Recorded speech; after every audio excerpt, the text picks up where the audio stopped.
Hey everybody, welcome back to my channel. So recently I finally read Mating in Captivity, Unlocking Erotic Intelligence by Esther Perel. You may recognize that name. She is a very famous sex therapist, relationship therapist. You may have seen her TED Talks. She has a very popular podcast. She's amazing. I love her, but I hadn't read any of her books until now. And I have my very lovely sexy bookmark from the Vagina Museum, which will I have to blur that? Maybe. So I finally got around to reading this book because Esther Perel gave a talk recently in London and I managed to get tickets.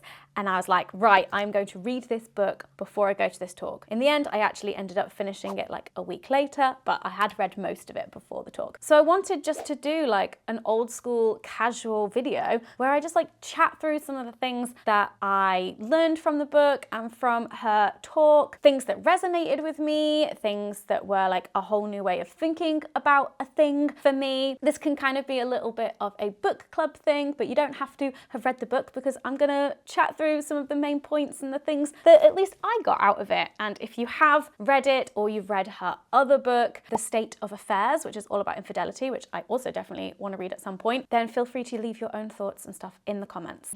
Okay, so I want to get the main theme out of the way, or at least like the main thing that I feel like she's contributed to my understanding of sex and relationships, especially desire in long-term relationships. And this is like the main dilemma in her book, Mating in Captivity. And that is this pull between security and desire and how we long for connection and intimacy and security and safety and a sense of belonging and all of these things in a long-term relationship, but they aren't necessarily the things that help fuel sexual desire. So how does one maintain sexual desire in a long-term relationship? How do you balance these things? How do you negotiate between these things? And I'd heard a lot of this stuff before from her TED Talks, but there are a few new bits of understanding that I got from the book. The first thing is that the story we tell ourselves in terms of we're trading in hot sex, spontaneous sex, feeling all kinds of desire for security is a myth in itself because security is a fantasy. We may think that what we're getting in that deal is security, but even in a long-term relationship, even in a marriage, things can end, someone could die, and we need to let go of the illusion of certainty. Nothing is certain. And then actually by embracing the uncertainty, even within our very committed relationships, it allows us to introduce back in these elements of uncertainty and mystery and not knowing, which are the things that can help stoke the fire of desire. Stoke the fire of desire. Another really interesting thing that she talks about is that often the things that we do to try and keep ourselves safe, so like safe from heartbreak, safe from our whole life and family like crumbling apart, are often the things that actually put us most at risk. And a big example that she gives for this is about denying certain parts of ourselves and making ourselves smaller and almost turning ourselves into a version of a person who can be in a committed and stable and long, safe relationship. By doing that, we might deny certain aspects of our personality, our needs, our desires. And actually, we need to think about like, how can we bring all of those things into the relationship rather than shutting them down in the name of the relationship. But then eventually when all of that stuff comes bubbling up, then there is the threat to the relationship. But if you'd just brought it with you to begin with, it may not have been that much of a threat. And then I felt kind of smug about my relationship because of this quote, which I related to. For a lucky few, this is barely a challenge. These couples can easily integrate cleaning the garage with rubbing each other's back. For them, there is no dissonance between commitment and excitement, responsibility and playfulness. They can buy a home and be naughty in it too. They can be parents and still be lovers. In short, they're able to seamlessly meld the ordinary and the uncanny. And I don't know, I just felt really smug. I felt very good about myself and my relationship, because I do feel that Dan and I are able to do those things, and we haven't really found any difficulty with maintaining the kind of like fun, sexy cheekiness of our relationship as we have become cohabiting partners, co-homeowners, married, and now parents. I don't know how, but we've just managed to maintain that kind of like sexy undertones, if you will. Maybe it's all down to Karen Gurney's sexual currency and just really embodying that. Okay, so the next theme I wanted to talk about was identity in sex and relationships. And there were parts of this book that were so interesting to read, especially as we are currently working on this current season of my podcast, and we have a whole episode where we really dive deep into the impact of money and capitalism on sex and relationships. And Esther Perel never uses the C word, capitalism, but there is so much in there that is very much in line with some of the points that we're making in that podcast, and that is around self-improvement. And she went into this at the event as well, where she talked about how sexuality had become this like personal identity project. We're all on this mission to find our authentic sexual selves, and we have to improve and maximize and optimize, which is all very much like capitalist cultural values. But again, she never says the C word. And all of this pressure that we receive to keep improving and thinking that we are not good enough can just leave us with a lot of insecurity and self-doubt when it comes to sex and relationships. And there was this really interesting section in the book which is all about how we create and define roles for ourselves and our partners in relationships, but that they can be potentially limiting and restricting, but they can also be really subtle, so we may not notice that it's happening. This got me thinking about like, what are the stories that we tell ourselves? What are the narratives that we buy into about who you are and what your role is in the relationship? And by defining that, you're also defining what you are not. And you do hear this a lot in the way that people casually talk, like, oh, I'm the quiet one in the relationship, oh, and they're the outgoing one in the relationship, or whatever it might be. But what if that's not the case anymore? Or what if you want to maybe explore this other side of you? Like, what does that mean for your role in the relationship, and what does that mean for how your partner perceives you? And that stuff just was really interesting to me, because when you actually acknowledge that these things aren't fixed, it can be quite scary to be like, oh, what I thought about myself or what I thought about my partner like isn't the case, but actually can be a really great opportunity for expansion. And again, by expressing those parts of yourself that had previously been denied, it allows this element of mystery to come back in again. In the like Q&A section of the event, the way that she handled people's questions was honestly like, it was like watching a master at work. It was so cool. She talked a lot about identity in relationships and how we think about ourselves. And somebody asked this question about leaving a long-term partner because they'd fallen in love with somebody else, but do they need time alone?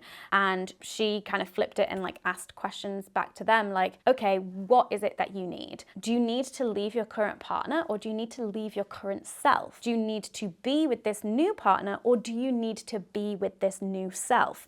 And that framing of like including yourself in what you might be running from or running to just made a lot of sense to me. Okay, next up, there was a lot of stuff about communication. And this is where I felt the most challenged, which is interesting. So in the book, she talks about talk intimacy. So this is basically when you get close to someone, you feel connected with someone through talking, through verbally communicating. And she talks about this hierarchy of intimacy and hierarchy of the ways that we communicate, with talking, with verbal expression being like the holy grail of communication. Talking about your feelings and your inner world and what you think about and what is going on with your partner and listening to them is the best kind of communication. And yeah, I've said this before. I've definitely, said that talk, communicate, do all those things. But then she talked a lot about how gendered that is. So women are generally better at talk intimacy and how men get left behind. And often there is the pressure on the non-talker to catch up. Now, I'm not saying, and I'm pretty sure that Esther Perel is not saying that women are naturally better talkers. No. It's about kind of socialization rather than like any innate ability. But she goes on to say, this situation minimizes the importance of non-verbal communication, doing nice things for each other, making attentive gestures, or sharing projects in a spirit of collaboration. A priceless smile or a well-timed wink expresses complicity and attunement, especially when words are unavailable. And this reminded me of the love languages thing, of like different ways of expressing love, and you know, words of affirmation just being one of those. It also made me think of Jamie and Aurelia in Love Actually, Colin Firth's character, and you know how they like fall in love but they never actually like say words or understand each other. And obviously I'm just like, thanks, I hate it, as I do with a lot of things about Love Actually, but also I love it. But hey, you know, they communicated in other ways that were non-verbal and it worked for them in this fictional scenario. And then the other interesting part about this section that I'd be curious to hear your thoughts on is she says, if one consequence of the supremacy of talk is that it leaves men at a disadvantage, another is that it leaves women trapped in repressed sexuality. Now, this to me is a bold claim, and I do wonder if this is something that she still thinks or stands by, because this book was written quite a while ago. But by repressed sexuality, if I understand correctly, what she means is how we value words over the body, and she's maybe encouraging people to, you know, let their body do the talking more and get more in tune with their body rather than just like your head and thinking and communicating what you like, rather than just like experiencing what you like and communicating and learning that way. But interesting, keen to hear your thoughts on that as well. So one really big theme of the London event that she did was tech and loneliness. And in general, I got the kind of vibe that she was quite negative tech, but maybe we just didn't get a chance to like go into some of the cool stuff that it can do for connection and intimacy. But generally, it felt to me like she wasn't a fan. So she mentioned Jack Moran, who is the author of The Erotic Mind, which again is another book that I really want to read. And Jack Moran explains this formula for desire, which is attraction plus an obstacle equals desire. And I really love this formula, this equation, because it makes a lot of sense to me. And Esther Perel talked about what tech offers us, which is convenience, easy, reliable, frictionless experiences. And that makes us think like, hey, why can't our relationships be like that? Why can't our relationships be this easy? But innovation in tech is about removing obstacles. But in our relationships and for desire to occur, we need some obstacles. We need some friction. We need challenges. She talks about how we need these contradictions as they're important for the erotic. And I want to be clear that what she is not doing is romanticizing abusive relationships. That is very different from just the natural occurrence of when you have two people who are just different humans trying to relate to one another. There will just be differences, and there will be things that you want to do differently. There will be places where you butt heads in a very like healthy way, and it can be those kinds of tensions and frictions, and just recognizing the like difference in humanity of other people is part of that. But it's definitely not a romanticizing of like abusive relationships and that kind of tension, because that's an entirely different thing. But one thing that she did say that was like a small piece of advice, which I literally put into action like the next day, was that the next time you find yourself like watching TV with your partner and you're both also just like sat there on your phones, actually use that for a moment of connection. So like text your partner. And so that's what I did. I like sent down a cheeky text whilst we were both watching Bake Off and like on our phones. And what that just does is it just kind of like breaks that moment. It like pulls you out of it and offers you this opportunity for connection again. And it can be kind of cheeky and flirty, and I like that.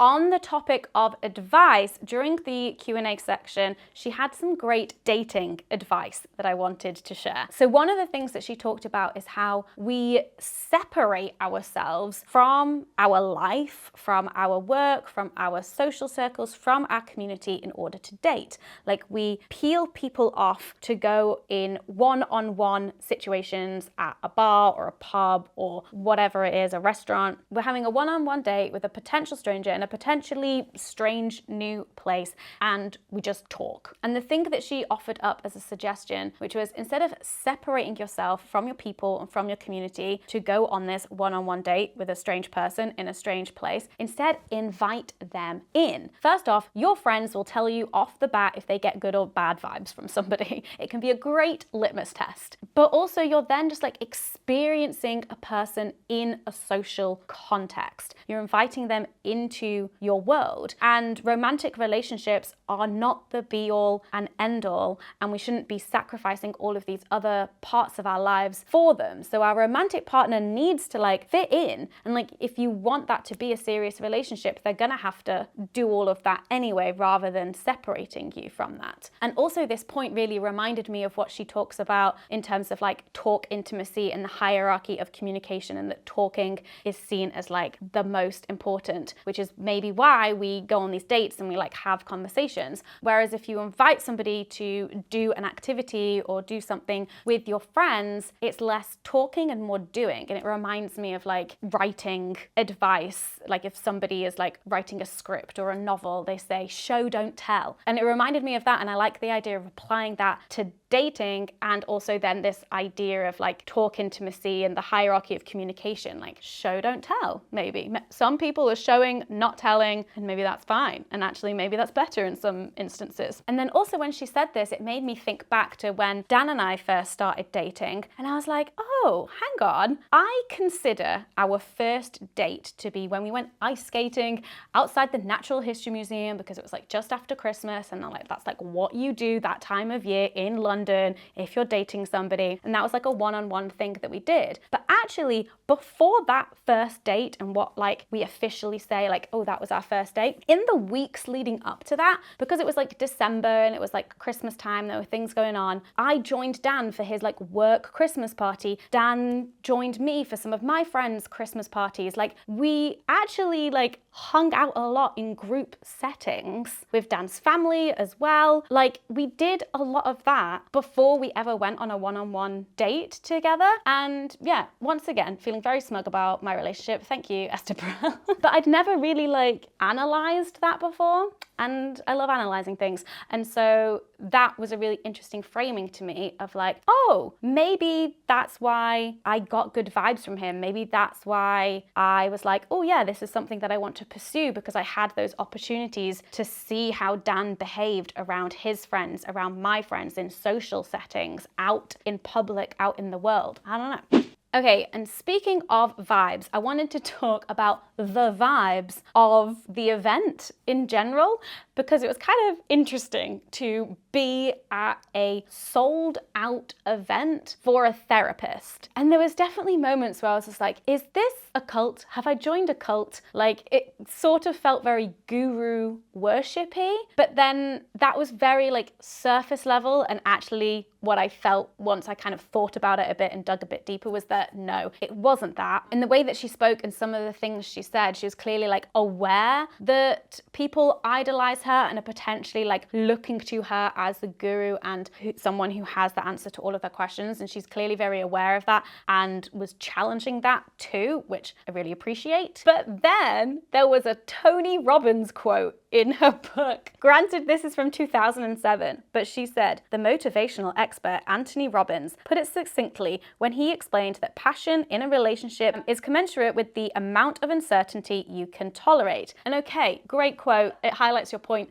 but I just found it really interesting that there were maybe like culty vibes from her event. And if you know anything about Tony Robbins, that is like culty vibes, guru worship for men. And I'm just going to leave you with that because I just thought that that was kind of interesting and funny.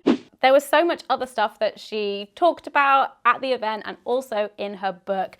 And I'm really keen to read State of Affairs at some point. Again, if you have read these, if you were at her event, like, and you have thoughts that you want to share, I'm really curious to hear what you thought about them. Let me know in the comments and let me know if you liked this kind of bookishy thoughts video. And thank you so much to my patrons who make these videos possible and also make the podcast possible, which I have been teasing for ages, but it is finally out. Please, please, please, if you are someone who likes podcasts, even if you're not, maybe you want to like dabble in this one. The new season of doing it is out. We're calling it Deep Dives because there are going to be just 5 episodes, each diving into a specific theme with multiple guest expert interviews per episode. We have worked so hard on this, and it really is all made possible by patrons. And there is loads of behind the scenes content over on Patreon as well. So patrons get early and ad-free access to the main episodes, and then they also get extended cuts of parts of the interviews with guests that didn't make it into the main episode, and behind the scenes content where me and my producer Mia sit after each guest interview recording and debrief about what we thought. We call it So How Was That For You? So we're also taking you along the journey of behind the scenes of this whole process of making the podcast and recording the interviews. And yeah, it's being released now. So please go listen and let me know what you think. I hope that you're doing well, and I'll see you in the next video. Bye.